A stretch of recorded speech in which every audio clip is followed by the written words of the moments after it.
সমস্ত প্রশংসা, সমস্ত গুণগান, গুণকীর্তন, আরাধনা, আরাচনা, উপাসনা সবই সেই মহান আল্লাহ রব্বুল আলমিনের জন্য, যিনি আমাদের প্রত্যেককেই 13ই রবিউল আউয়াল এক রজনীতে তাঁর পবিত্র ঘরে কোরআন ও সুন্নাহর আলোতে কিছু আলোচনা আমার মতন গুনাহগারকে করার ও আপনাদের মতন নেককার আল্লাহওয়ালাদেরকে শোনার মতন তৌফিক আল্লাহ দিয়েছেন। প্রাণ খুলে জুবান ছেড়ে মাবুদের দরবারে তার শুকরিয়া জ্ঞাপনার্থে উচ্চ আওয়াজে মিলিত কণ্ঠে একই সাথে একই বাক্যে এক আওয়াজে বলি আলহামদুলিল্লাহ।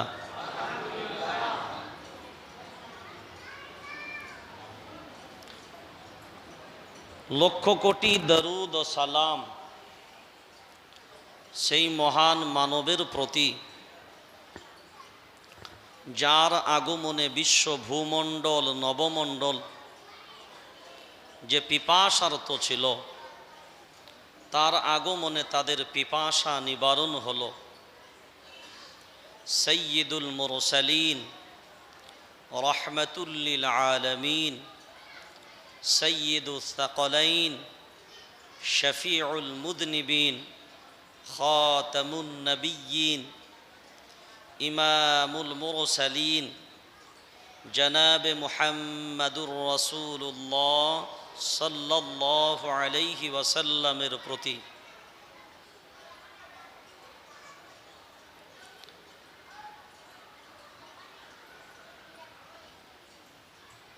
আমার নাম শেখ সিদ্দিকুল্লাহ।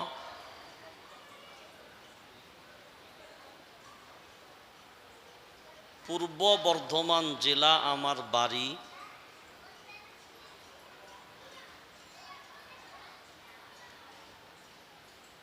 আল্লাহ দ্বীনের দায়ী হিসাবে আপনাদের খিদমতে এটা নিয়ে প্রায় 3 বার আসার আল্লাহ তৌফিক দিলেন।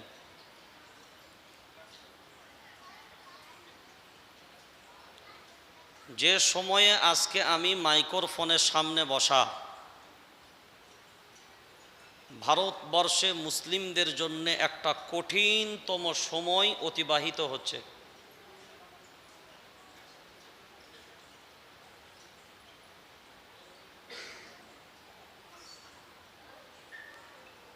মায়ার নবী মদিনা ওয়ালা हमें दीजिए ना, তিনি ঘোষণা করেছেন,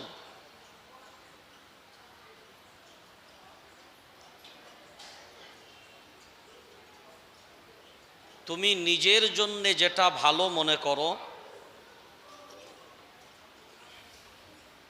সেটা অন্য ভাইয়ের জন্যও ভালো মনে করো। কথাগুলোকে খুব গুরুত্ব দিয়ে শুনবেন। আজকে আমি জলসা করতে আসি শুধু ওয়াজ করা উদ্দেশ্য নয়, ওয়াজের সাথে সাথে ওয়াজ করা উদ্দেশ্য। কি বললাম? ওয়াজ বোঝেন? পরিষ্কার। আমার আপনার ভিতরে যে গন্দেগি ময়লা আছে, ভুল ধারণা, কুফরি কালাম, শিরক, বিদআত, এই গন্দেগিগুলোকে, এই আবর্জনাগুলোকে পরিষ্কার করাটা আসল উদ্দেশ্য। সারা জিন্দগি যদি শুনে যায়, দেখবেন আমরা কাপড় টুপড় কাচি,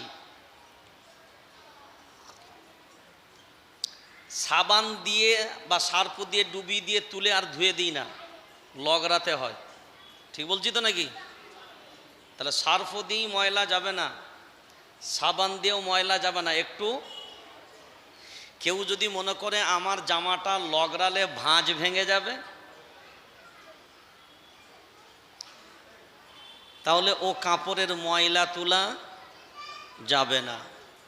কেউ যদি মনে মনে ভাবেন শুধু শুনিয়ে দাও, ময়লা পরিষ্কার করার দরকার নাই, আসল যে ওয়াজের উদ্দেশ্য সেটা সফল হবে না।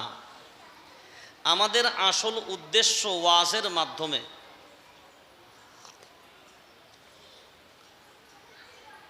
যতটুকুন পারবে মানুষকে আল্লাহর দিকে নিয়ে আসার চেষ্টা করো। যদিও আজকে মায়ার নবী মদিনাওয়ালার আগমনকে সামনে রেখে আজকের আলাপ আলোচনা মা আয়েশা সিদ্দিকা রাদিয়াল্লাহু তাআলা আনহাকে একজন জিজ্ঞাসা করলেন, কোরআন কি?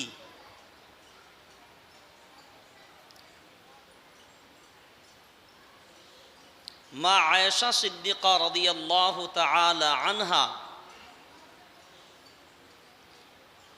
তিনি দেখালেন বা জানালেন বা শোনালেন বা বললেন,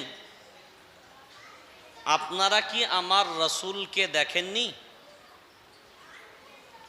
যারা আমার রসুলকে দেখেছেন, আমার রসুল হলো জ্যান্ত কোরআন। সুবহানাল্লাহ বলবেন না? কোরআন হলো একটা কপি, পাণ্ডুলিপি, কিন্তু আমার রসুল হলেন জ্যান্ত কোরআনের উদাহরণ। অর্থাৎ আমার রসুলকে দেখা, আমার রসুলের আমল, আমার রসুলের চলা ফেরা, উঠা বসা, কথা বার্তা সব হলো,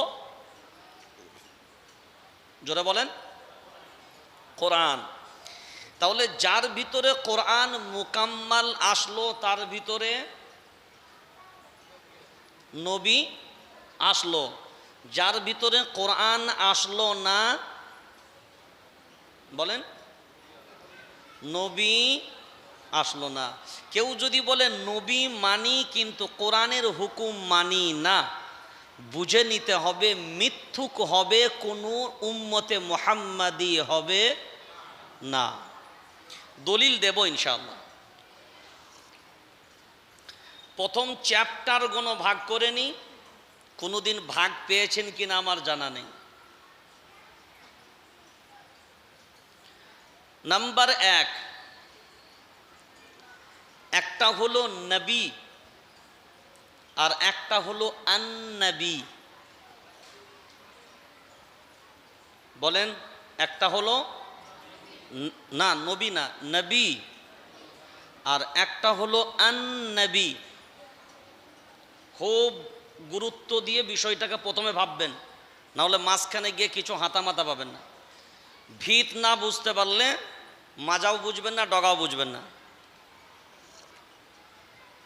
তাহলে নবী মানে কি? বলেন, এতদিন বয়ান শুনছেন, এতদিন জলসা করেন, নবী মানে কি?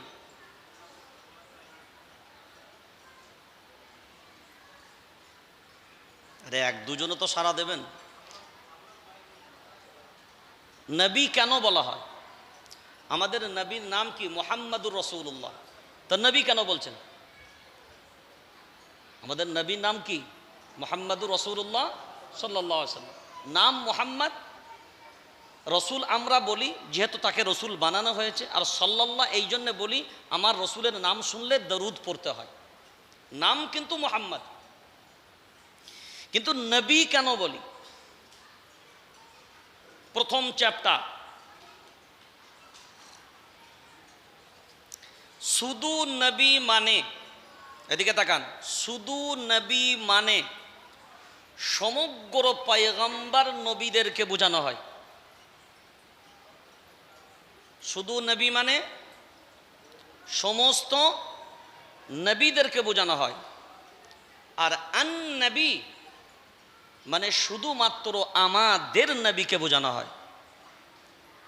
কথাটা ক্লিয়ার হয়েছে? নবী মানে সমগ্র নবী, মুসা আলাইহিস সালাম নবী, ঈসা আলাইহিস সালাম নবী, নূহ আলাইহিস সালাম নবী, আদম আলাইহিস সালাম নবী। কিন্তু আন-নবী, এই যে আলিফ লাম যুক্ত হওয়ার পরে আন-নবী, শুধু নবী আর আন-নবীর পার্থক্য হলো আন-নবীর পূর্বের যে বাক্যাংশ সেটা হলো সিরাতুন নবী।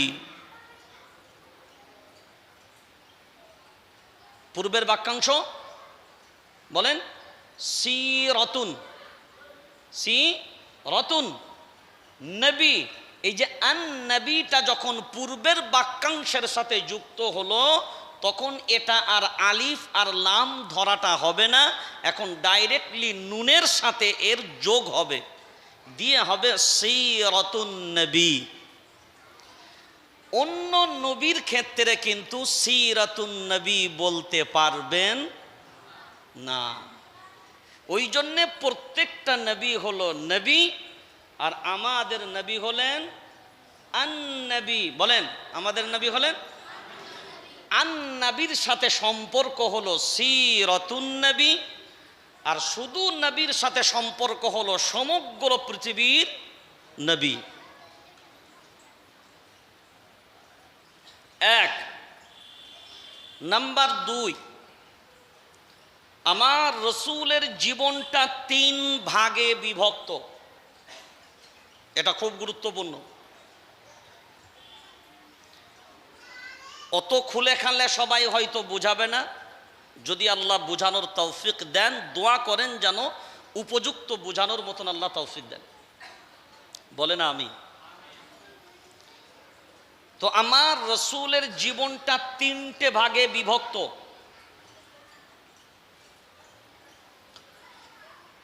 আমরা যেমন দেখি আমাদের কাল হলো কয়টা?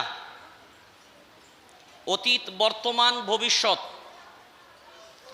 মানুষের জীবন 3টে ধারায়: শৈশবকাল, যৌবনকাল, বার্ধক্যকাল। কটা কাল? আরবিতেও বলা হয় মাজি, মুস্তাকবিল, হাল, অতীত, বর্তমান, ভবিষ্যৎ।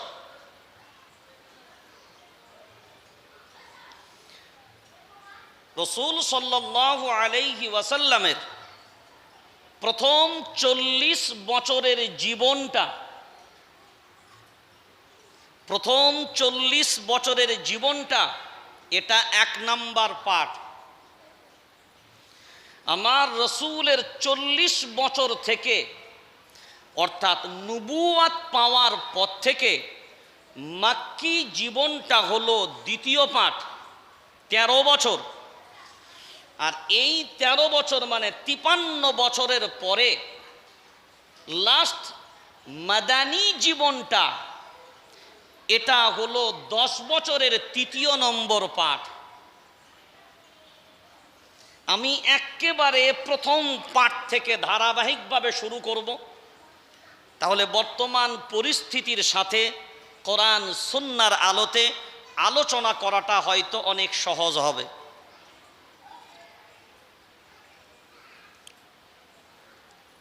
এরপরে মায়ার নবী মদিনাওয়ালার জন্ম, একটা বললাম সিরাতুন নবী, আর একটা হলো মিলাদুন নবী। কি বললাম? একটা হলো সিরাতুন নবী, একটা হলো মিলাদুন নবী। মিলাদ শব্দের অর্থ হলো জন্ম। সবাই বলেন, মুখস্থ করে নেন, মিলাদ শব্দের অর্থ জন্ম, আর নবী মানে মিলাদুন নবী। এখানেও কিন্তু আলিফ লাম যোগ আছে, এই দুন যোগ হবার কারণে আলিফ লাম পড়া হবে না। মিলাদুন নবী অর্থাৎ নবীর জন্ম। আর আগের যেটা বললাম সেটা হলো সিরাতুন নবী। কি বললাম? এ বাবা, কেউ ডিস্টার্ব করনি। এই বাচ্চাগুলো, সব বাচ্চাগুলোকে নিজেদের বড়দের মাঝখানে একটা একটা করে ঢুকিয়ে দেন। ওদের কাছে এক কাছে রাখলে ওই ইমাতা ওমাতা দোমাতাল করবে।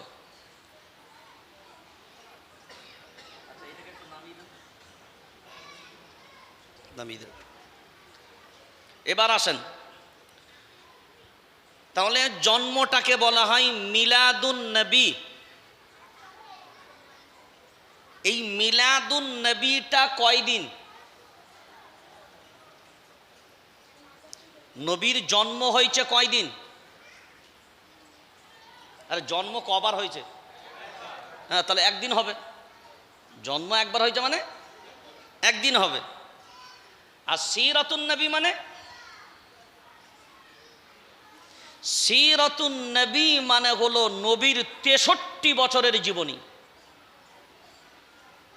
নবীজির 63 বছরের জীবনী। এই যে মিলাদুন নবী, এটা যে কোনো একটা দিন, দিনের উপরে মতান্তর। প্রথম দলিল আল বিদায়া ওয়ান নিহায়া, আল্লামা ইবনে কাসির রাহিমাহুমুল্লাহ, তিনি 7টা দিন নিয়ে এসছেন, মানে 7টা তারিখ। তার মধ্যে তিনি নিজেই 4টাকে কেটে দিয়েছেন, 3টেকে নিয়ে এসছেন। 3টার মধ্যে 2টোর উপরে উলামাদের ইখতিলাফ দাঁড়িয়ে গেছে। নাম্বার 1, সেটা হলো 8ই রবিউল আউয়াল। বলেন 8ই রবিউল আউয়াল, এটা কিন্তু বিশুদ্ধ মত। আর 12ই রবিউল আউয়াল এটা প্রসিদ্ধ মত। কি বললাম? 8ই রবিউল আউয়াল বিশুদ্ধ মত, 12ই রবিউল আউয়াল প্রসিদ্ধ মত। এবার আপনি বলবেন হুজুর, 12ই রবিউল আউয়ালটাই তো এতদিন শুনে আসি, এটাই সব থেকে বেশি জোরালো। তাহলে হিসাব আপনাকে করা লাগবে, এই টাকা মিলিয়ে কয় টাকা হয়। লক্ষ্য করে দেখবেন, আমাদের পূর্বের যারা অনেক দিন পূর্বে, আমার দাদিমা ছিলেন, তো যখন কোনো ব্যাপারী গ্রামে আসতো বাড়িতে কিছু মাল কিনবে, তো এখনকার যুগের লোকেদের হিসাব আলাদা, তখনকার মায়েদের হিসাব। এখন আমরা বলি 1 কিলো চাল, তখন বলতো 1 সের। তখন কি হিসাব ছিল? 1 সের। আর আমরা বলি 1 কিলো। বুবু এক জায়গায় মাল নেবে, এরপরে ওই যে ব্যক্তি মাল বিক্রেতা, উনি বলছেন, ও বুড়িমা 60 টাকা লাগবে। কয় টাকা? 60 টাকা লাগবে। আমার দাদিমা বলে, বাবা 60 টাকা দেব না, 3 কুড়ি দেব, হলে দাও।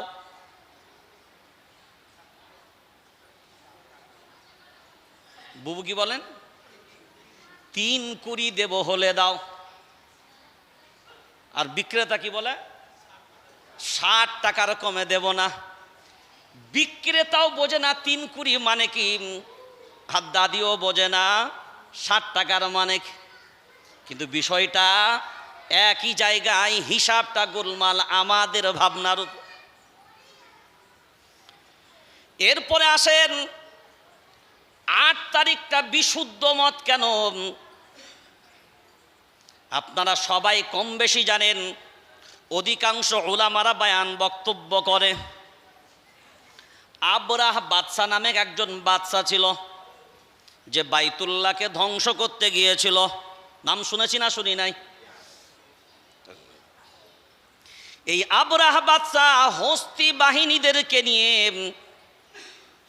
যে বাইতুল্লাহ ধ্বংস করতে গিয়েছিল, ওর তারিখটা কবে? মায়ার নবী মদিনাওয়ালার জন্মের 50 দিন পূর্বে। জন্মের এই হিসাবে কোনো দ্বিমত নাই। মায়ার নবী মদিনাওয়ালার জন্মের যদি 50 দিন আগে বাইতুল্লাহ ভাঙার জন্য আবরাহা বাদশাহ হস্তি বাহিনী প্রেরণ করে যে মারাত্মক যুদ্ধ হয়েছিল সূরা ফিলে তার বর্ণনা করেছে। বিসমিল্লাহির রহমানির রহিম। আলাম তারা কাইফা ফাআলা রাব্বুকা বিআসহাবিল ফিল আলাম ইয়াজআল কাইদাহুম ফি তাদলিল ওয়া আরসালা আলাইহিম طيرا أبابيل। আল্লাহু আকবার বলেন। আল্লাহ সূরা ফিলের ভিতরে বর্ণনা করলেন, ফিলুন মানে হলো হাতি। ফিলুন মানে হাতি। এই হাতির নামে এই সূরাটাই বর্ণনা হয়েছে। মায়ার নবী মদিনা ওয়ালার জন্মের 50 দিন পূর্বে আবরাহা বাদশাহ হস্তি বাহিনী নিয়ে বাইতুল্লাহ আক্রমণের জন্য গিয়েছিল। ওই তারিখটা কয় তারিখ? তাহলে 50 দিন পূর্বে যদি যায়, হিসাব অনুযায়ী ইতিহাসবিদরা বলে আল্লাহর গোলাম ওইটা ছিল মুহররমের 13 দিন বাকি থাকতে, মানে মুহররম মাসটা শেষ হতে 13 দিন বাকি। মুহররম মাস শেষ হতে কয়দিন বাকি? 13 দিন বাকি।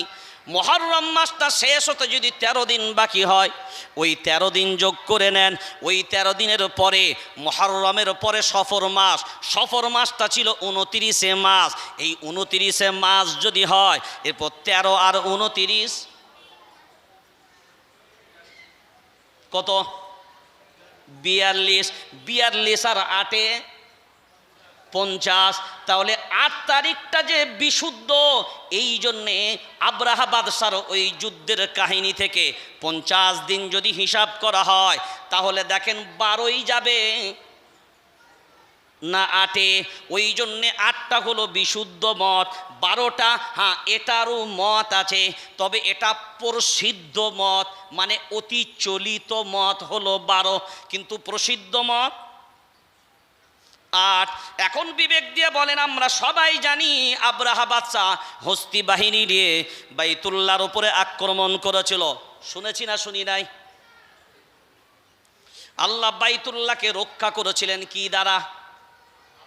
জোরে বলেন, একটু জোরে বলেন, জোরে। কি পাখি দ্বারা? না, এটা ভুল কথা। আগে বলেছিলাম কিনা আমি জানি না। আবিলুন, আবিলুন এক বচন, আর আবিলুনের বহু বচন হলো আবাবিলুন। আবিলুন এক বচন, আর আবিলুনের জমা হলো আবাবিলুন। আবাবিল, আবাবিল কোনো পাখির নাম নয়। ওয়া আরসালা আলাইহিম তায়রান, আল্লাহ প্রেরণ করেছিলেন পাখি, আল্লাহ পাঠিয়েছিলেন পাখি। ওয়া আরসালা আলাইহিম তায়রুন, আরবিতে পাখিকে বলা হয় তায়রুন, আরবিতে তায়রুন মানে পাখি। ওয়া আরসালা, আল্লাহ প্রেরণ করেছিলেন। ওয়া আরসালা আলাইহিম তায়রান আবাবিল, আল্লাহ প্রেরণ করেছিলেন ঝাঁকে ঝাঁকে পাখি।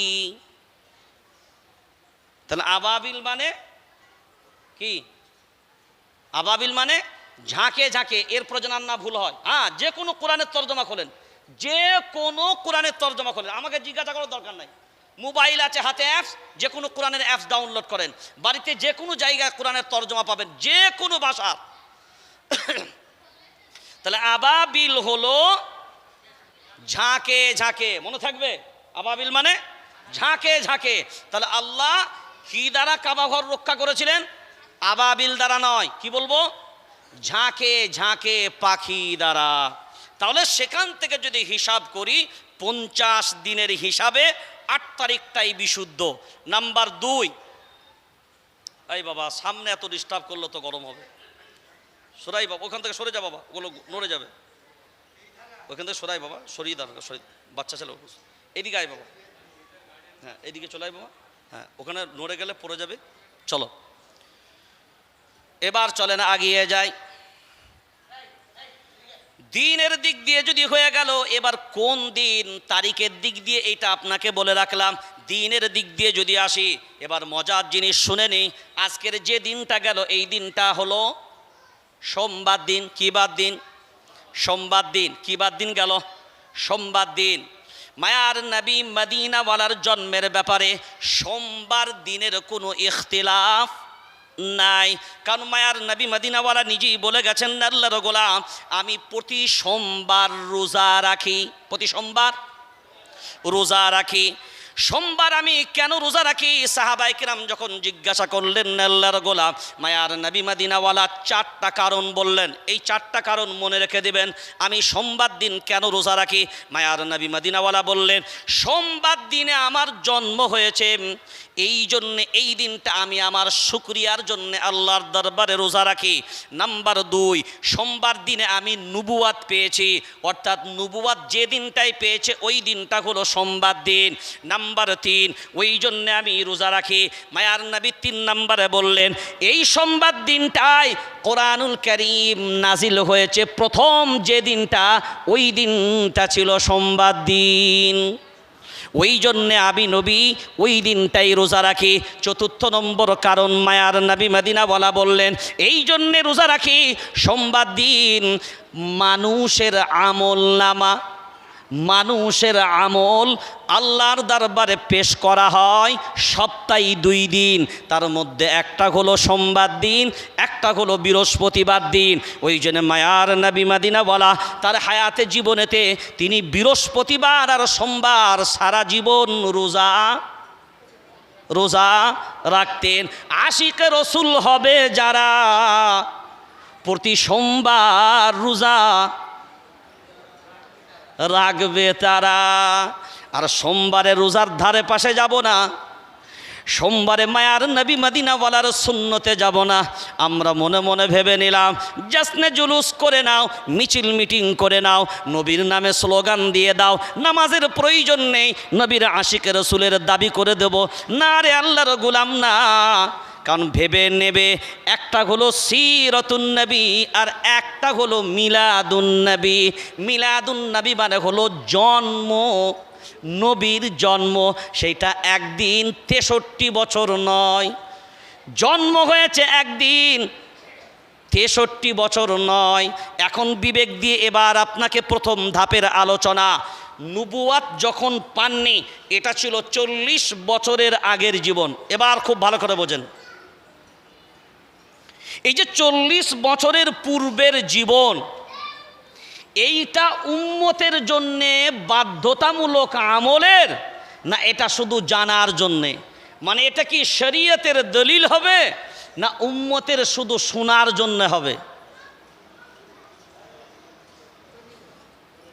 প্রথম 40 বছর এটা কি শরীভাবে দলিল হবে নাকি এটা উম্মতের জন্য শুধু শোনার জন্য হবে? কোনটা? দেখি আপনারা কি ভাবেন, সেটা তো শুনি একবার। কি হবে? না, এইটাই তো আমরা ভুল বুঝেছি। ওই জন্য আমি প্রথমেই 3টে ভাগ করলাম। এবার এক এক করে ধাপে ধাপে বোঝেন। 40 বছরের জীবনীটা, মায়ার নবী মদিনাওয়ালা বিবাহ করেছেন কয় বছর বয়স? তাড়াতাড়ি জবাব দেবেন, তাড়াতাড়ি। নবীজির বিবাহ হয়েছে কয় বছর বয়স? 25 বছর বয়স। কয় বছর বয়স? আচ্ছা, এই যে 25 বছর বয়সে বিয়ে করলেন, এটা কি সুন্নত ছিল? এই যে নবুয়াত পাননি, নবুয়াতের পূর্বের জীবন এবার লক্ষ্য করে দেখেন। মায়ার নবী মদিনাওয়ালা জন্মেছেন একদিন, যেদিনকে মায়ার নবী মদিনাওয়ালা জন্মেছেন মায়ের পেট থেকে, যখন দুনিয়ায় ভূমিষ্ঠ হলেন, খতনা অবস্থায় না খতনাবিহীন? সবাই বলেন, খতনা অবস্থায়, খতনাবিহীন নয়। তাহলে মায়ার নবী মদিনাওয়ালার জন্ম হলো খতনাবিহীন। তাহলে খতনা নবীর দেওয়া হয়েছিল না হয়নি? কথা বলেন, নবীজির খতনা কি করানো হয়েছিল? আরে খতনা কি করানো হয়েছিল না মায়ের পেট থেকে খতনা হয়ে এসেছিল? এটা বলেন তবে তো সুবিধা বুঝতে। দেখেন তাহলে খতনা করাটা সুন্নত না হওয়াটা সুন্নত? জোরে বলেন না। করাটা সুন্নত। তাহলে নবীর তো খতনা করানো হয়নি, তাহলে আপনার জন্য সুন্নত হবে কেন? যে আমল নবী করেনি সেটা আপনার আমার জন্য সুন্নত হতে পারে না। এই জন্যে সুন্নত, ওটা নবী মায়ের পেট থেকে ওটা নবীজির হয়ে এসছে। তার মানে আপনি যদি মনে করেন না আমার যখন হয়নি তার মানে আমাকে আর করা লাগবে না, কারণ নবীজির যখন করেনি আমি কেন করতে যাব, তাহলে সুন্নতের, কারণ ওইটা ছিল নবীর আমলযোগ্য নয়, কারণ ওটা ছিল নবীর 40 বছরের পূর্বের জীবনী। নাম্বার 2, সবাই আমরা কম বেশি জানি সারা দুনিয়ার প্রথম যে ব্যক্তি, প্রথম রোগী যার হার্ট বুক অপারেশন করা হয়েছিল, অন্য কোনো পেশেন্ট নয়, ওই পেশেন্টের নাম হলো মায়ার নবী মদিনাওয়ালা। প্রথম ডক্টর হলেন জিবরিল আলাইহিস সালাম, প্রথম সার্জারি করলেন। ওই বাচ্চার বয়স কত? 4 বছরের শিশু। তখন মায়ার নবী মদিনাওয়ালা বুক ফেরে দেওয়া হলো, তার ভিতরের সব পার্টস বের করা হলো, ভালো করে ধৌত করে আবার ফেরেশতারা সেইগুলোকে সব ভিতরে দিয়ে দিলেন, সিলাই করিয়ে দিলেন। এখন বিবেক দিয়ে বলেন নবীর এই আমলটা উম্মতের জন্য কি শরীয়তের দলিল? তাহলে প্রত্যেকটা শিশুর জন্ম হবে 4 বছর বয়সে বুক, বুঝতে পারেন নাই, বুক ফেরে দেওয়া লাগবে। তাহলে না এইগুলো দলিল না, এইগুলো শুধু জানার জন্যে। এরপরে একবার নয়, মায়ার নবী মদিনাওয়ালার এই সিনা মুবারক ফাড়া হয়েছে, চিড়া হয়েছে, একবার নয় 4 বার করা হয়েছে, করেছেন ফেরেশতারা, হয়েছেন মায়ার নবী মদিনাওয়ালা। এখন বিবেক দিয়ে ভাবনা চিন্তা করে বলেন, এটা ছিল 40 বছরের পূর্বের ঘটনা। মায়ার নবী মদিনাওয়ালা 25 বছর বয়সে যুবক হয়ে বিবাহ করলেন, এটাও কিন্তু সুন্নত হলো না। সুন্নত বিবাহ হলো কখন? মায়ার নবী মদিনাওয়ালা নবুয়াত পেলেন যখন, তখন নবী বললেন আন-নিকাহু মিন সুন্নতি ফামান রাগিবা আন সুন্নতি। হাদিস তখন থেকে মানা হবে, নবুয়াত যখন থেকে পাওয়া হবে। নবুয়াতের পূর্বে হাদিস গ্রহণ করা হবে না। দলিল নেবেন কোথায়? সূরার নাম সূরা নাজম, 27 নম্বর পারা, 5 নম্বর সাফার ভিতর আল্লাহ বলেন মা ইয়ানতিকু আনিল হাওয়া ইন হুয়া ইল্লা ওয়াহয়ুন ইউহা। আমার নবী নিজের থেকে কোনো কথা বলেন না যতক্ষণ পর্যন্ত আমি আল্লাহ না বলতে বলি। অর্থাৎ হলো যতক্ষণ ওহী না আসে নবী ততক্ষণ কোনো কথা বলেন না। আর উম্মতকে যদি না বলেন মানার জন্যেও হবে না। নবুয়াত পেলেন 25 বছর বয়সে না নবুয়াত পেলেন 40 বছর বয়সে?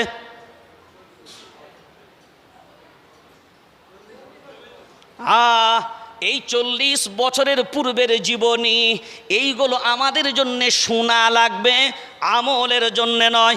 আমরা জানি মায়ার নবী মদিনাওয়ালা, তার দুধ মার নাম ছিল হালিমাতুস সাদিয়া রাদিয়াল্লাহু তাআলা আনহা। ওই দুধমা হালিমার আর একজন সন্তান ছিল, আমরা সবাই কম বেশি শুনেছি। ওই বাচ্চা তিনিও দুধ পান করতেন। মায়ার নবী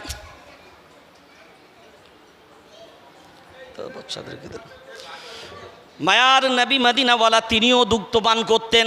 খুব ভালো করে এবার বিবেক দিয়ে দেখেন, আমরা সবাই কম বেশি ওয়াইজিনদের মুখে শুনেছি মায়ার নবী মদিনাওয়ালা এক দিকের স্তনের দুধ পান করতেন, ভিন্ন দিকের পান করতেন না।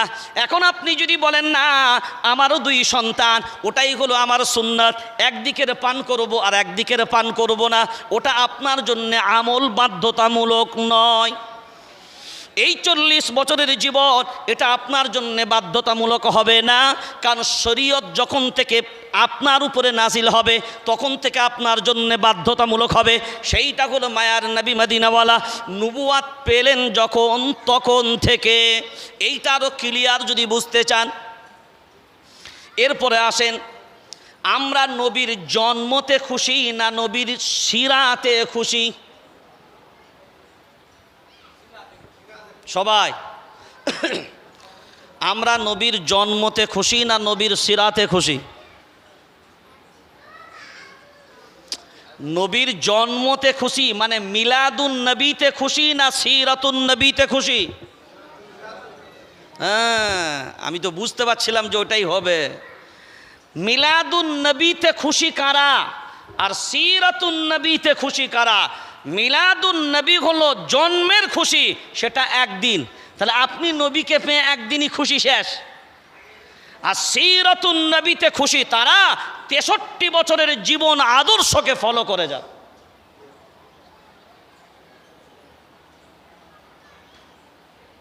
এবার আপনি একটা পরিষ্কার উদাহরণ নেন।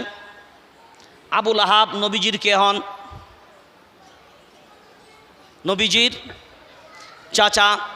এখন লক্ষ্য করে দেখেন, সবাই আমরা জানি যেই দিনকে মায়ার নবী মদিনা বলা ভূমিষ্ঠ হয়েছিলেন, আবুল আহাব খুশিতে আনন্দে তার একটা বাঁদিকে আজাদ করে দিয়েছিলেন। কিসের খুশিতে? সবাই জন্মের খুশিতে। কে আজাদ করেছিল? ব্যক্তির নাম আবু লাহাব। ব্যক্তির নাম আবু লাহাব। বলেন নবীর খুশিতে, নবীর জন্মের খুশিতে আবু লাহাব সন্তুষ্ট, কিন্তু মায়ার নবী মদিনা বলার নবুয়ত পাওয়ার খুশি আবু লাহাবের ছিল না, হয়নি। আবু জাহাইল একদিন তার একজন সাথী, কুফফারদের বড় নেতা সম্ভবত আহনাস, দুই নেতা আহনাস একদিন আবু জাহিলকে প্রশ্ন করে বসে, আবু জাহিল, তোমরা যে নবীর ব্যাপারে এত কথা বলছো, এখন বলো এই 40 বছর মুহাম্মাদকে তোমরাই তো সাদিক বলেছিলে, তোমরাই তো আমানতদার বলেছিলে, তোমরাই তো আমিন বলেছিলে, আজকে মুহাম্মাদের বিরোধিতা তোমরা কেন করো? আবু জাহিল খুব চালাক মানুষ, কারণ আবু জাহিল এমনি কোনো নরমাল মানুষ না। আবু জাহিল বেটার নাম ছিল আবুল হাকাম, অর্থাৎ সারা দুনিয়ার জমিনে সমস্ত জ্ঞানীদের পিতা। আবু জাহিল কেন হলো সেটা আলাদা একটা অধ্যায়। এই আবু জাহিল ও ভাবনা করে দেখলো, আহনাস আমাকে যখন প্রশ্ন করেছে, তোমরাই তো 40 বছর এই মুহাম্মাদকে বলেছ সাদিক, এই মুহাম্মাদকে বলেছ আমিন, তোমরাই বলেছ আমানতদার, তোমরাই বলেছ সত্যবাদী, আজকে এর শত্রুতা তোমরা কেন করো? আবু জাহিল দেখে, এখন যদি বলি যে আমরা তখন সত্যতাকে ভালো মনে করতাম, তখন যা বলেছে সত্য বলেছে, এখন যা বলছে তাই মিথ্যা, তাহলেও তো ফেঁসে যাব। আর এখন যদি বলি তখনও যা বলেছে সত্য মিথ্যা, এখন যা বলেছে সত্য, তাহলেও তো ফেঁসে যাব। আবু জাহিল খুব সূক্ষ্মভাবে যখন দেখলো দুই দিক দিয়ে ফেঁসে যাব, আবু জাহিল তখন সুকৌশলে বলল, কোরআন তখন ছিল না, ওই জন্যে মুহাম্মাদের সব কথাই সত্য মনে হতো, কিন্তু যখন থেকে কোরআনের কথা বলা শুরু করে দিল, তখন আর মুহাম্মাদ আমাদের কাছে সত্য হতে পারলো না। তাহলে আবু জাহিলদের কাছে বাধা হলো কখন? কোরআন নাজিল হলো যখন। আবু লাহাবের কাছে বাধা হলো কখন? কোরআন নাজিল হলো যখন। আবু তালিবের কাছে বাধা হলো কখন? কোরআন নাজিল হলো যখন। মক্কার বেঈমানদের কাছে বাধা হলো কখন? কোরআন নাজিল হলো যখন। 40 বছরের ভিতরে নবীর কোনো শত্রুতা ছিল না, সব মক্কার বেঈমানগুলো মায়ার নবী মদিনাওয়ালাকে মোহাব্বত করেছে, তারাই বলেছে মুহাম্মাদের থেকে সত্যবাদী আর কেউ নাই, মুহাম্মাদের থেকে ভালো মানুষ আর কেউ নাই, এর মতন সচ্চরিত্রের মানুষ নাই। কিন্তু যেমনি মায়ার নবী মদিনাওয়ালা হীরা পর্বত থেকে ঘুরে আসলেন আল্লাহর গোলাম, যেমনি সব মক্কার বেঈমানদের কাছে নবী যখন বললেন লা ইলাহা ইল্লাল্লাহ মুহাম্মাদুর রাসূলুল্লাহ, আল্লাহ আমাকে নবুয়ত দান করেছে, আল্লাহ কোরআনুল কারীম নাজিল করেছে, মক্কার বেঈমানগুলো বলল, আপনারা খুব সূক্ষ্মভাবে জানেন সূরা লাহাব একটা সূরা আল্লাহ নাজিল করেছেন, বিসমিল্লাহির রহমানির রহিম, তাব্বাত ইয়াদা, ইয়াদুন বলা হয়নি, ইয়াদা। প্রত্যেকটা আরবি এক একটা বাক্য, এক একটা শব্দ, এক একটা আলফাজ, তার খুবই তাৎপর্যপূর্ণ গুরুত্ব থাকে। আবু লাহাব মায়ার নবী মদিনাওয়ালা, ওই ঘটনা আমি আপনাকে শুধু বলবো না, কোরআনের প্রতি দুশ্মনীটা সব থেকে বেশি। আসল শত্রু নবী না, আসল শত্রু কারণ ওই নবী তো 40 বছর ছিল, মক্কার সবার কাছে তিনি আপন ছিলেন। আবু লাহাবের কাছেও আপন, আবু জাহিলের কাছেও আপন। নবী আপন থেকে কখন দুশ্মন হলেন? যখন আমার আল্লাহর নাজিলকৃত কথা মানুষের কাছে পৌঁছে দিতে লাগলেন। এরপরে আগিয়ে দেখেন, তাব্বাত ইয়াদা, ইয়াদুন্না এদা কি আছে সবাই বলেন? ইয়াদা, ইয়াদা মানে হলো দুই হাত, ইয়াদা মানে হলো দুই হাত, আর ইয়াদুন এক বচন একটা হাত। কিন্তু ইয়াদুন কেন হলো না, ইয়াদা কেন হলো? মায়ার নবী মদিনাওয়ালা আবু লাহাবকে দেখে যখন বললেন, চাচা যান, আমি যদি বলি ওই পাহাড়ের পিছনে এত শত্রু আপনাদেরকে আক্রমণ করব বলে অপেক্ষা করে, আপনারা কি বিশ্বাস করবেন? আবু লাহাব বললেন, কথাটা যদি মুহাম্মাদের হয় 100% মেনে নেব। এমন বলতে বলতে মায়ার নবী মদিনাওয়ালা যখন বলেছিলেন, আল্লাহর গোলাম ও চাচা যান, এইটা যদি একেবারে 100% সত্য হয়, আমি মুহাম্মদ বলছি আপনার মাঝখানে এত দেবদেবী এত পূজা পাঠ যা করেন, সূর্যের পূজা করেন, চন্দ্রের পূজা করেন, নক্ষত্রের পূজা করেন, দেবদেবীর পূজা করেন, সব ছেড়ে দেন। কারণ আমি মুহাম্মদ নিজেই বলছি লা ইলাহা ইল্লাল্লাহ, এর থেকে আর কোনো সত্য কথা হতে পারে না। আবু লাহাব বলল, মুহাম্মদ এতদিন পর্যন্ত তোকে সত্য বলে জানতাম, এতদিন পর্যন্ত তোকে ভালো মনে করে জানতাম, আজ যখন আমাদের বিরুদ্ধে, আমাদের দেবদেবীর বিরুদ্ধে, আমাদের দেবতার বিরুদ্ধে, আমাদের পূজা পাঠের বিরুদ্ধে, আমাদের ধর্মের বিরুদ্ধে যখন তুমি এখন দাওয়াত দাও, এমনি যেমনি বলেছে লা ইলাহা ইল্লাল্লাহ, আবু লাহাব বলে, মুহাম্মদ তুই মিথ্যুক।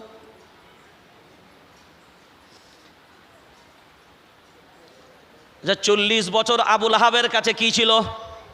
তাড়াতাড়ি, সত্যবাদী। 40 বছর আবু লাহাবের কাছে ছিল আমানতদার। 40 বছর মানুষ বদমাইশি করে তো বাল্যকালে, কথা বলে না, মানুষ অপরাধ করে তো যৌবনকালে। আর কথা বলেন, বাল্যকালটাও ভালো হলো, যৌবনকালটাও ভালো হলো। এখন বিবেক দিয়ে বলো, বার্ধক্যকাল তো শুরু হয় 40 বছর পর থেকে। বলো, ওই 40 বছর পরে কি এমন হলো যে তোমাদের কাছে মায়ার নবী মদিনাওয়ালা খারাপ হয়ে গেল? হওয়াটা কোন জায়গায়, পার্থক্য কোনো জায়গায় নয়, একটা জিনিসের পার্থক্য ঘটে গেল। সেইটা হলো 40 বছরের পূর্বে কোরআন নাজিল হয়নি, 40 বছর পরে কোরআন নাজিল হলো। নবুয়াত যখন পেয়ে গেলেন, কোরআনের কথা যখন বলা শুরু করলেন, তখন মক্কার বেঈমানগণ ওই আবু জাহিল আহনাসকে যে উত্তর দিয়েছিল, তখন বলল 40 বছরে মুহাম্মদ কোরআনের কথা বলতো না, 40 বছরের পূর্বে মুহাম্মদ এই কোরআনের কথা কোনোদিন শোনায়নি, ওই জন্যে মুহাম্মদ ভালো ছিল। আর 40 বছর পরে কোরআনের কথা যখন বলছে, বলো এখনই মুহাম্মদ, জোরে বলেন, খারাপ হয়ে গেল। তাহলে দুশ্মনী নবীর সাথে হলো না কোরআনের সাথে হলো? আমাদের আপন কারা? এখন বিবেক দিয়ে আমরা এবার একটু নিজেদের মূল্যায়ন গণ করে দেখি, খুব যুক্তি দিয়ে ভাবনা চিন্তা করে দেখেন। তাহলে মায়ার নবী মদিনাওয়ালা ভালো হওয়ার পরে কালো হলো তখন, কোরআনের কথা বলা শুরু করলো যখন। আজ দুনিয়ার জমিনে এটাই হলো বাস্তব। কোরআনের কথা বলবো যখন আমরা, আমাদের ভিতরেই মেনে নিতে পারবো। যখন নবীর কথা বলো, আহা নবীর এরকম জন্ম হয়েছে, আহা গো হালিমা তো সাদিয়া, তার উঁটটা বেড়ে গেল, তার উঁটের দুধ হলো, তার উঁট তেজ হয়ে গেল, আহা কি মজা। আর যেমনি বলবে, যেমনি কোরআনের দিকে ফিরে এসে এবার বলবে যে হ্যাঁ গা তুমি কি মুসলমান, কোরআনের ফাইসাল্লা অনুযায়ী এবার বলো, তখনই এই জাতি বলবে বাবা বাবা, এদিকে আর আগে যাওয়া যাবে না। বলো ঠিক। আবু জাহিলের যে প্রশ্ন, আবু তালিব যাতে সন্তুষ্ট, তাহলে আবু লাহাব সন্তুষ্ট ছিল কিসে? তার ভাইপোর জন্মে সন্তুষ্ট হয়ে গোলাম আজাদ করেছিল। এমন যদি হতো ওই আবু লাহাব ভাইপের নবুয়াত পাওয়ার পরে যে আমার ভাইপো সারা বিশ্বের নবী হয়েছে, এই খুশিতে আমি দুটো গোলাম আজাদ করলাম, তাহলে বোঝা যেত আবু লাহাব নবীর সিরাতে খুশি ছিল, নবীর মিলাদে খুশি। আমরা কিসে খুশি? হ্যাঁ, আমরা খুশি মিলাদে, সিরাতে। সিরাতে হলেই নবীর জীবন আদর্শের ভিতরে চলতে, কথা বল, চলতে হবে। কোরআনুল কারীম সূরার নাম সূরা আল ইমরান ৩য় নম্বর পারা ১৩ নম্বর সাফার ভিতরে আল্লাহ বলেন কুল, বড় কফ দিয়ে, কুল ইন কুনতুম তুহিব্বুনাল্লাহ ফাত্তাবিউনি ইউহিব্বুকুমুল্লাহ। আল্লাহর কোরআন জানিয়েছে, আমার কথা নয়। কুল বড় কফ দিয়ে, ছোট কফ দিয়ে কুল মানে হলো খাও, আর বড় কফ দিয়ে কুল মানে হলো বলো। আমরা যখন নামাজ পড়ি 4 কুল নিশ্চয়ই পড়ি, কুল বলি না কুল বলি? কুল যদি বলি তবে বলো, আর কুল যদি ছোট কাপ দিয়ে বলি তবে বলে খাও। নামাজে আল্লাহ বলছে বলো, আর আমি বলছি খাওয়াতেই তো আমরা ব্যস্ত বেশি। কিছু হোক না হোক খাওয়াটা যেন জুত করে হয়। এবার নবী বললেন, নবীকে যখন জানিয়ে দিলেন কুল ইন কুনতুম তুহিব্বুনাল্লাহ, নিশ্চয় যারা আল্লাহকে পেতে চায়, আল্লাহর ভালোবাসা পেতে চায়, হে নবী আপনি বিষয়টা ক্লিয়ার করে দেন, আপনি বলুন, আপনার উম্মতদেরকে জানিয়ে দেন, তারা যেন আপনি নবী আপনার পদাং অনুসরণ করে। এই যে অর্ডারটা হলো 40 বছর আগের অর্ডার না 40 বছর পরের অর্ডার হলো? তাড়াতাড়ি বলেন। 40 বছর পরে কোরআন নাজিল। যত কোরআন যখন থেকে নাজিল, অর্ডার তখন থেকে চালু, একটার পর একটা, একটার পর একটা। এবার আসেন আমরা ধারাবাহিকভাবে যদি ভাবনা চিন্তা করে দেখি, আবু লাহাব নবীর মিলাদে খুশি, নবীর সিরাতে খুশি না। নবী নবুয়াত পেয়েছেন, আবু লাহাব খুশি না। নবী নবুয়াত পেয়েছেন, আবু জাহেল খুশি না। নবী নবুয়াত পেয়েছেন, আবু তালিব খুশি না। নবী নবুয়াত পেয়েছেন, মক্কার বেঈমান খুশি না। কেন খুশি না? তার সব থেকে বড় উদাহরণ হলো মায়ার নবী মদিনাওয়ালা মক্কি জীবনে যখন ছিলেন, আল্লাহর গোলাম, দ্বীনের দাওয়াত যখন দিতেন লুকিয়ে লুকিয়ে, গোপনে দিতেন, প্রকাশ্যে দেবার মতন ক্ষমতা ছিল না। যতদিন পর্যন্ত ফারুকে আজম ওমরে ফারুক রাদিয়াল্লাহু তাআলা আনহা যতদিন পর্যন্ত ঈমান না আনলেন, ততদিন পর্যন্ত ইসলাম প্রকাশ্যে প্রচার হয় নি। এবার লক্ষ্য করে দেখেন, এই যে মাক্কি জীবনে মায়ার নবী মদিনাওয়ালা যখন নবুওয়াতের দাওয়াত দেওয়া শুরু করলেন, একের পর এক বৈঠক, একের পর এক বৈঠক। কেউ বলল নবীকে হত্যা করো, কেউ বললে মুহাম্মাদকে এখান থেকে তাড়াও, কেউ বললে বিভিন্ন চক্রান্ত শুরু হলো। এই চক্রান্ত শুরু হলো কখন? 40 বছরের পূর্বে না 40 বছরের পরে? তাড়াতাড়ি বলেন। 40 বছরের পরে। আমি লাস্টের জীবনীটা পরে বলবো। এখন এই যে মাক্কি জীবন, মায়ার নবী মদিনাওয়ালার উপরে একের পর এক আক্রমণ, একের পর এক আক্রমণ, একের পর এক আক্রমণ, অনেক আক্রমণের মাঝে একদিন আবু জাহিল ওই বক্কার বেঈমানদের একটা ঘরের ভিতরে আবদ্ধ দরজা দিয়ে একটা গোপন মিটিং হলো। মুহাম্মদ থেকে কিভাবে বাঁচানো যায়, এই মক্কারা আমরা কিভাবে বাঁচব, মুহাম্মাদের বিরুদ্ধে কিভাবে অ্যাকশন নেওয়া যায়, এই আলোচনার যে টেবিল একটা বাড়ির রুমে দরজা বন্ধ করে হয়, হঠাৎ করে দেখে দরজাকে কড়া নাড়া দেয়। দরজা যখন খোলা হলো, দেখতো বাইরে রেখে একজন মুরব্বী মানুষ সামনে আসলো, এসে বলছে, বাবা আমি মুরব্বী মানুষ, আমি শুনলাম তোমাদের একটা গোপন বৈঠক হয়, মুহাম্মদ সম্পর্কে তোমরা আলোচনা করো, ওই জন্যে আমি আসলাম তোমাদের এই বৈঠকে অংশ নিতে। বললে আপনি কে, আপনার পরিচয়টা কি? মুরব্বী মানুষ বলছে, আমার পরিচয় এক্ষুনি জানার দরকার নাই, কিন্তু তোমরা যেহেতু আমার লোক, ওই জন্যে পরিচয়টা বলে দিচ্ছি, শুনে নাও। আমি অন্য কেউ নয়, আমার নাম হলো মিস্টার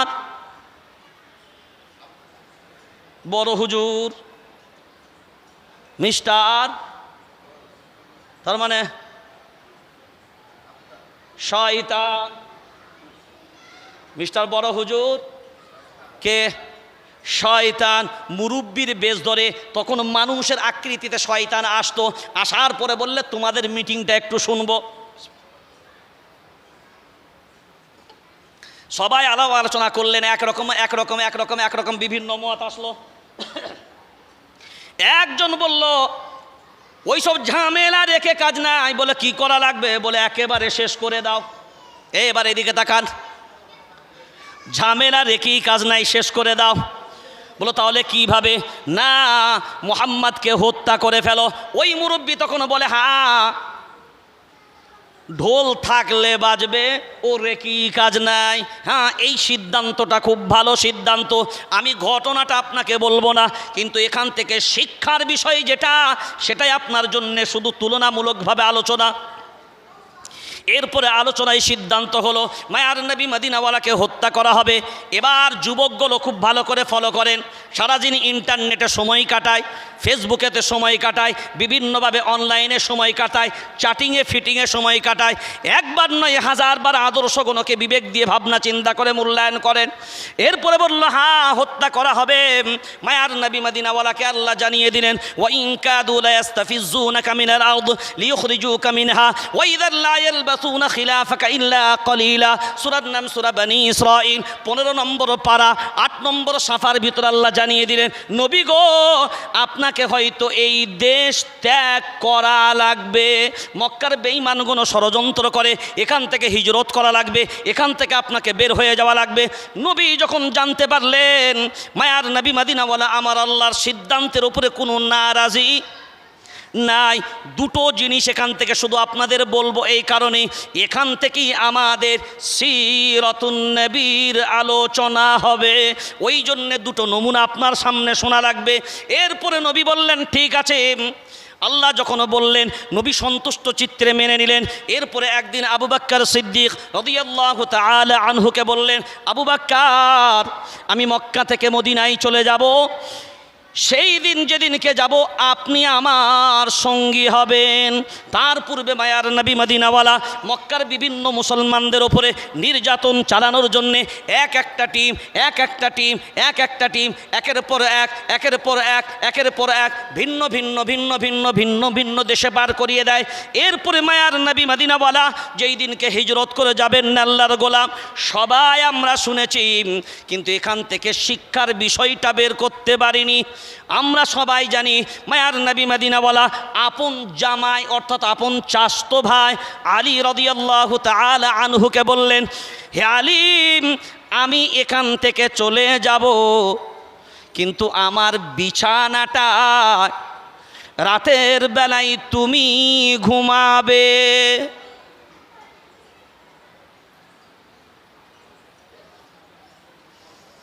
আমি নবী এখান থেকে হিজরত করে চলে যাব, আমার বিছানাটাই কে ঘুমাবে? জোরে বলেন। হযরতে আলী রাদিয়াল্লাহু তাআলা আনহুকে বললেন আপনি আমার বিছানায় ঘুমাবেন। এখন এখানে যারা আছেন বুকে হাত রেখে বলেন তো,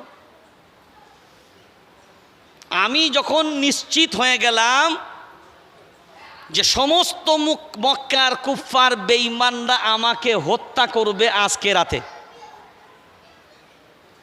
আমার ঘরের ওপরে আক্রমণ হবে। এখন আমাকে খুব মহাব্বত করে, আমি কথার লেগে বলছি, খুব মহাব্বত করে ভালোবাসা না সিদ্দিকুল্লাহ সাহেব হুজুর, খুব মহাব্বত ভালোবাসা। এখন যদি আমি বলি যে ভাই আজকে রাতে আমার উপরে হামলা হবে অর্থাৎ আমাকে খুন করবে, তো আপনি তো আমার মহাব্বতের মানুষ, তা এই রাত্রে আমার ঘরের সিটটাতে ভাই আপনি রাত্রে থাকুন, আমি পালাই। আর মনে হয় হুজুরের সেই জায়গা থাকবে? আর কি গো, যত বড় বড় হুজুর তুমি যা বলবেন সবেতে হুজুর হবে, কিন্তু ওই বিছানায় শোবার ব্যাপারে আর হুজুর হওয়ার কোনো সুযোগ নাই। এখান থেকে খুব গুরুত্বপূর্ণ একটা বিষয়, আগে শুনেছেন কিনা আমি জানি না, হয়তো আলী রাদিয়াল্লাহু তাআলা আনহু শোনার সাথে সাথে একবারের জন্যেও প্রশ্ন করলেন না জি ইয়া রাসূলুল্লাহ ওই বিছানায় আমি শোব? মক্কার বেঈমানরা তো হত্যা করে ফেলবে। এবার দেখেন মিলাদুন নবী সিরাতুন নবী।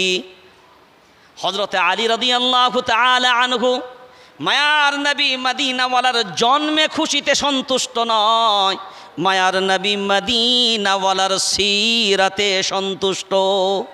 আবু বকর সিদ্দিক আবু লাহাবের মতন জন্মে খুশি নয়, মায়ার নবী মদিনাওয়ালার সিরাতে খুশি। আর সিরাতে খুশি হবে যারা, জান্নাতের পথের পথিক হবে তারা। কোরআনুল কারীমের ভিতর আল্লাহ ঘোষণা করে দিয়েছেন, আমিনু কামা আমানান নাস, আমিনু কামা আমানান নাস। ঈমান আনো, কার মতন আনো? সিদ্দিকুল্লাহর মতো নয়, অমুকের মতো নয়, তমুকের মতো নয়।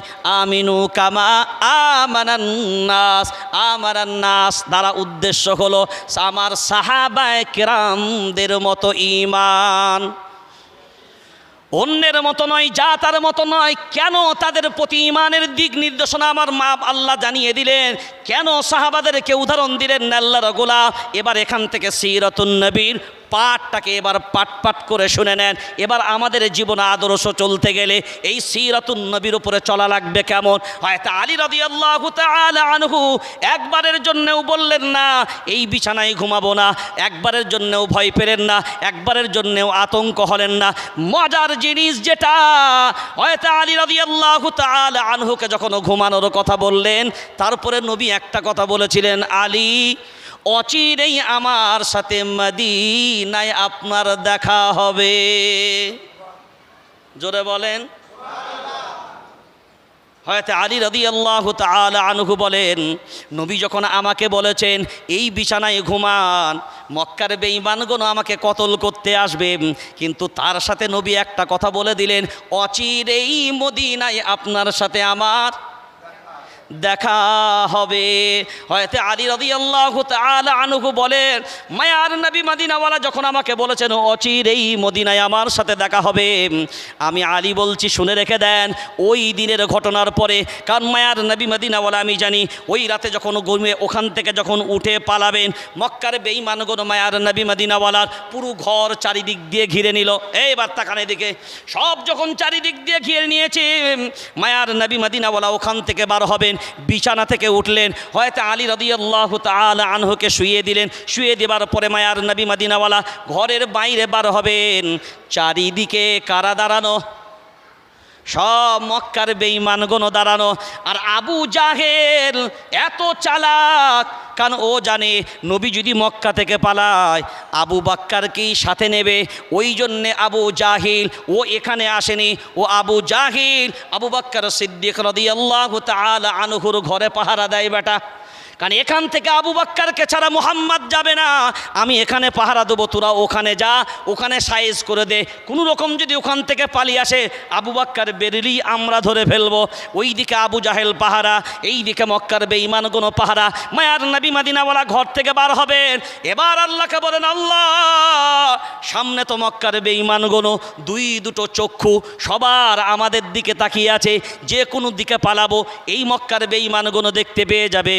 আল্লাহ বলে, আমার হাবিব আপনার জন্য টেনশন নাই, কারণ আপনি হিজরত করেন আপনার নিজের ইচ্ছাই নয়, আমি আল্লাহ চেয়েছি তাই মক্কা থেকে আপনি মদিনায় হিজরত করবেন, ওই জন্য আপনার টেনশন নাই। ওয়াজআলনা মিন বাইনি আইদিহিম সাদ্দাও ওয়া মিন খালফিহিম সাদ্দাও ফাগশাইনাহুম ফাহুম লা ইউবসিরুন। সূরা ইয়াসিনের এই আয়াতটা মায়ার নবী মদিনাওয়ালা পড়লেন, দুই হাতে মাটি নিলেন, তুললেন, এই আয়াতটা পড়লেন, মাটি যেমনি ধুলা ছুঁড়ে দিলেন, আমার আল্লাহ ওই জন্যে বলেন যেমনি ধুলা গোনো ছুঁড়ে দিল, তেমনি ওই ধুলা কোনাগুলো সব বেঈমানদের চোখের ভিতরে আমার আল্লাহ তার কুদরতি ব্যবস্থাপনায় পাঠিয়ে দিলেন।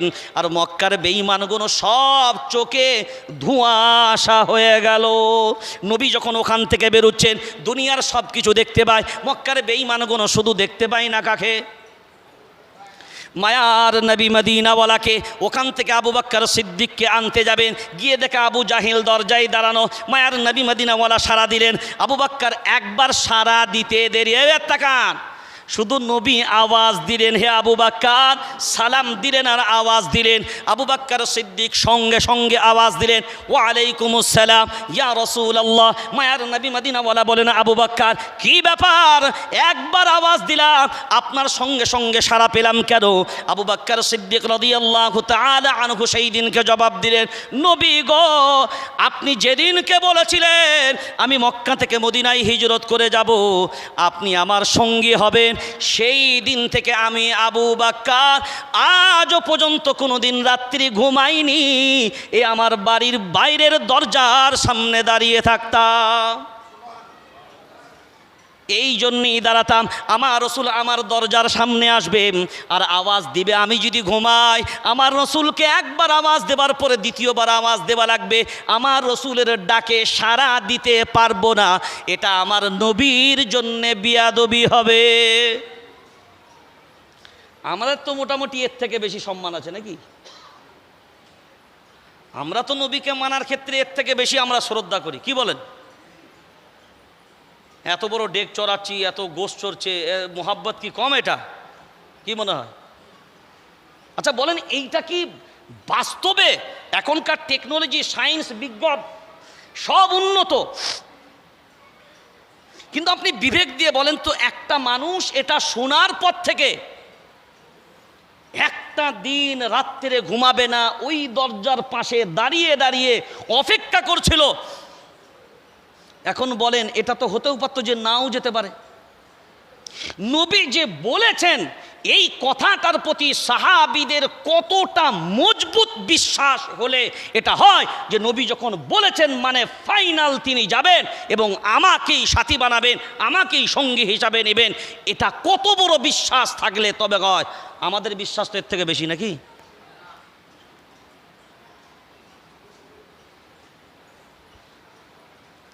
শুধু রবিউল আউয়াল মাসে নবীর জীবনী শুনলে তো হবে না, নবীর কথা শুনলে তো হবে না, আপনার একটা আমল আপনাকে দেখতে হবে আমার রসুলের সাথে ভিড়ছে কিনা।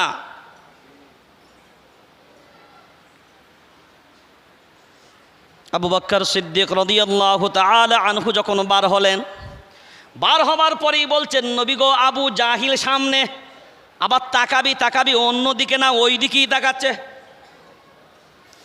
নবী বলেন, টেনশন নাই আবু বকর, আপনি চলেন, কারণ আমার আল্লাহ ওই আবু জাহিলের মাঝখানে আর আমাদের মাঝখানে একটা পর্দা ফেলে দিয়েছেন।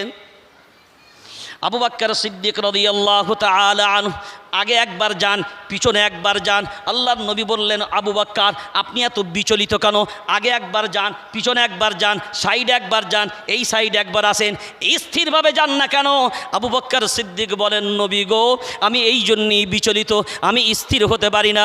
আমি জানি না মক্কার বেঈমানগণ, হয়তো আবু জাহিল দেখতে পাইনি ঠিক কথা, কিন্তু আমার মনে মনে একটা ভয়, জানি না মক্কার বেঈমানগণ কোন দিক থেকে আপনার উপরে আক্রমণ করবে।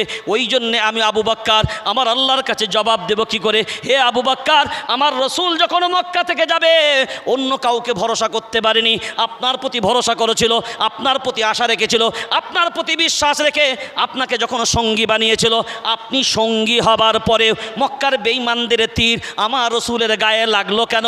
মক্কার বেঈমানদের আঘাত আমার রসুলের গায়ে লাগলো কেন? আমি আবু বকর আমার রবের সামনে জবাব দিতে পারবো না। ওই জন্যে একবার আগে যায়, একবার পিছনে যায়। আমার মনে হয় এই বুঝি সামনের দিকে কেউ আক্রমণ করবে, আমার মন যখন যায় সামনের দিকে চলে যায়, আবার মনে হয় যখন ডান দিকে আমি ডান দিকে চলে আসি, এইভাবে করে বিচলিত। মায়ার নবী মদিনাওয়ালা বলেন, আবু বকর বিচলিত হবার কোনো জায়গা নাই, কারণ আপনি ভাববেন না আমি আর আপনি এখানে আছি, আমাদের সাথে আর একজন আমাদের সাথী, তিনি অন্য কেউ নন। জোরে বলেন, তিনি হলেন আল্লাহ। হযরত আলী রাদিয়াল্লাহু তাআলা আনহু সেই দিনের রাত যখন কেটে গেল, আবু বকর সিদ্দিক রাদিয়াল্লাহু তাআলা আনহু মায়ার নবী মদিনাওয়ালা সাও গুহার ভিতরে যখন চলে গেলেন, ওখানেও গিয়ে সাও গুহার ভিতরে ঢুকলেন ঠিক কথায়। মক্কার বেঈমানদের পা পুরু আবু বকর সিদ্দিক দেখতে পেলেন। আবু বকর সিদ্দিকের চোখ দিয়ে পানি চলে এলো, নবী গো, মক্কার বেঈমানগণ বুঝি দেখে নিল। মায়ার নবী মদিনাওয়ালা বললেন, আবু বকর আমি আর আপনি না, আমাদের মাঝখানে আর একজন আছেন। ওয়ালা তাহজান ইন্নাল্লাহা মা'ানা, আমি আর আপনি না, আমাদের মাঝে আমাদের আল্লাহ অপেক্ষা করছেন। ওই জন্যে আবু বকর টেনশন নাই। ওই দিকে আলী রাদিয়াল্লাহু তাআলা আনহু সকাল যখন হয়ে গেল, তিনি যখন ঘুম থেকে উঠলেন, ওঠার পরে মক্কার অন্যান্য সময় তারপরে আলী রাদিয়াল্লাহু তাআলা আনহুকে জিজ্ঞাসা করা হলো, আচ্ছা আলী, তুমি একবারের জন্য বলো, যেদিনকে নবী তোমাকে তার বিছানায় শুয়ে দিল, তুমি তো জানতে নিশ্চিত মুহাম্মদকে কতল করতে আসবে, কারণ রাত্রে মক্কার বেঈমানগণ যখন ওই খাটের সাইদিকে আসলো, যে জায়গায় মায়ার নবী মদিনাওয়ালা ঘুমায়, ওই জায়গায় আসার পরে মক্কার বেঈমানগণ তলোয়ার চালাবে। একজন বলছে চালাবি, ঠিক কথাই, নিশ্চিত ঠিক কথাই, কিন্তু একবার চাদরটা খুলে দেখ তো একবার, কারণ দেখে মারলে আরো তৃপ্তি হবে, দেখে মারলে আরও তৃপ্তি হবে। যেমনি চাদরটা সরিয়েছে, মায়ার নবী মদিনাওয়ালা নাই, হযরত আলী রাদিয়াল্লাহু তাআলা আনহু ঘুমানো। মক্কার বেঈমানগণ দেখে না, আমরা যাকে হত্যা করতে আসলাম সে এখানে নাই। মক্কার বেঈমানগণ বলল, আপনি এখানে কেন? না, আমি এখানে ঘুমানোর কথা মায়ার নবী মদিনাওয়ালা বললেন, ওই জন্যই আমি ঘুমালাম। ওখান থেকে মক্কার বেঈমানরা চলে গেল। একদিন হয়তো আলীকে যখন জিজ্ঞাসা করা হলো, হয়তো আলী, ওই দিন রাত্রে তুমি যে মায়ার নবী মদিনাওয়ালার বিছানায় ঘুমালে, একবার সেই দিনের রাতের ইতিহাসটা তুমি যদি বলো। হয়তো আলী রাদিয়াল্লাহু তাআলা আনহু সেই দিনে বর্ণনা করলেন, আমি জীবনে যত দিন রাত্রির বেলায় ঘুমিয়েছিলাম, যেদিনকে মায়ার নবী মদিনাওয়ালার বিছানায় ঘুমিয়েছিলাম, ওই দিনের থেকে এত নিশ্চিন্তে ঘুম আর আমি কোনো দিন ঘুমাই না।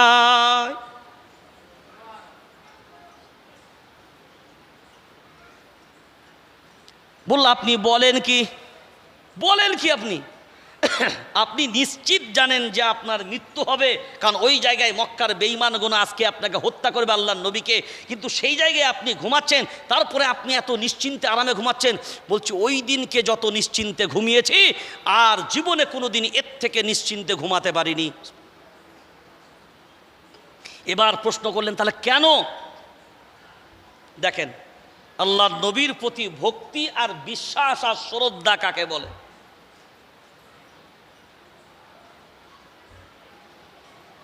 এরপরে সাহাবায়ে কেরাম যেমনি জিজ্ঞাসা করলেন, হয়তো আলী বললেন, আল্লাহর নবীর বিছানায় ঘুমাতে দিলেন নবী, ঠিক কথা, কিন্তু তার মাঝে আমার রসুল যখন একটা কথা আমাকে বলেছিলেন, আলী, অচিরেই আমার সাথে মদিনায় আপনার সাক্ষাৎ হবে। আমি যখন শুনেছিলাম, আমার রসুল যখন বলেছে অচিরেই মদিনায় সাক্ষাৎ হবে, দুনিয়ার কোনো মায়ের লালের হিম্মত নাই আমার গলায় ছুরি চালাবে। কত বড় বিশ্বাস হলে এটা হয়, কত বড় ভক্তি হলে আর কত বড় আন্তরিকতা হলে এটা সম্ভব। কোনোদিন বিবেক দিয়ে ভেবেছি? এবার আমি আপনি সবাই জানি, আল্লাহর নবীর সব থেকে কঠিনতম দিন ছিল মক্কার 13 বছরের জীবন। মক্কার 13 বছরের জীবন। এই